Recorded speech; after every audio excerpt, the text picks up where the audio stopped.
Hey everyone, welcome to Plants and Politics. So I have an update on one of Trump's capital terrorists. It's time for an episode of Where Are They Now? Matthew Bledsoe was arrested.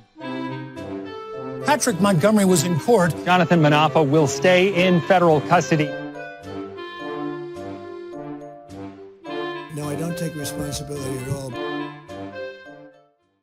You will definitely remember this guy. He was seen in that infamous video of the Capitol Police officer, Eugene Goodman, where he led a crowd of incensed Trump supporters away from the Senate chamber.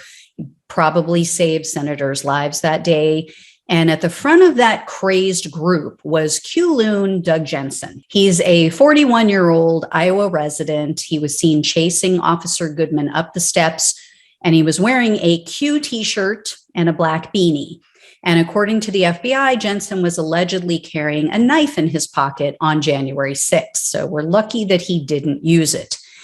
He also told investigators that he believed Donald Trump was going to arrest Pence and the other, quote, corrupt government that day, which is funny because Pence was part of Trump's government. So I guess he was admitting that Trump's administration was corrupt.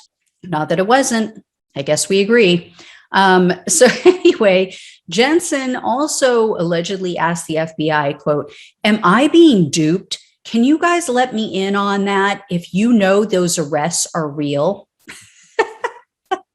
Now, he could have picked up a paper, could have picked up a newspaper, read any legitimate source of news, saved himself the arrest, but again, whatever. So Jensen has a history of arrest. Jensen has previously been arrested for drunk driving, theft, conspiracy to deliver a controlled substance, and domestic assault.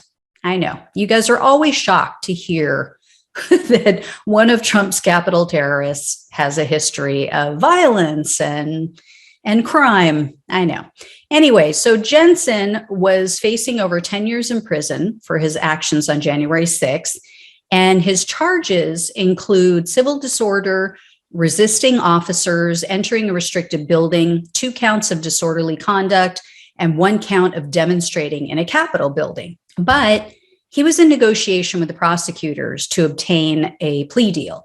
And as we've seen, most of these people are getting little to no prison time. So it's likely, I mean, I don't know with his history if it would have hurt him, but it's likely that he would have received something minimal.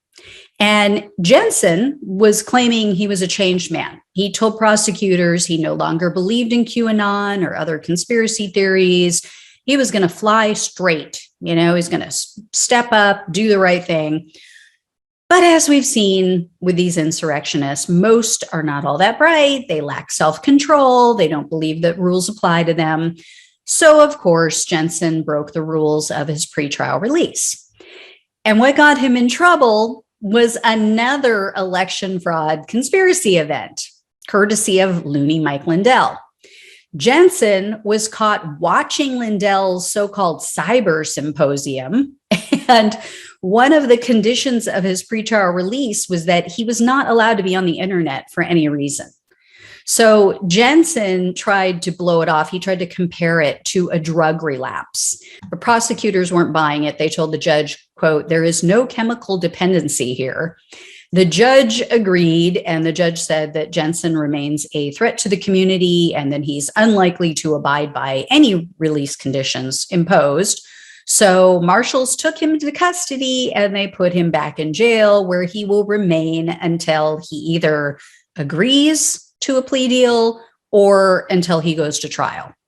So we'll see. So this guy landed in jail the first time because he attended an event that was based on conspiracy theories and lies. And then they let him go. And now he's back in jail because he, at least online, attended another event filled with conspiracy theories and lies. Yeah. Oh boy. I mean, it's one thing to land in jail for something real. Anyway, guys, I will keep you posted on all this. As always, thanks so much for watching and listening. Take care, and I'll talk with you soon.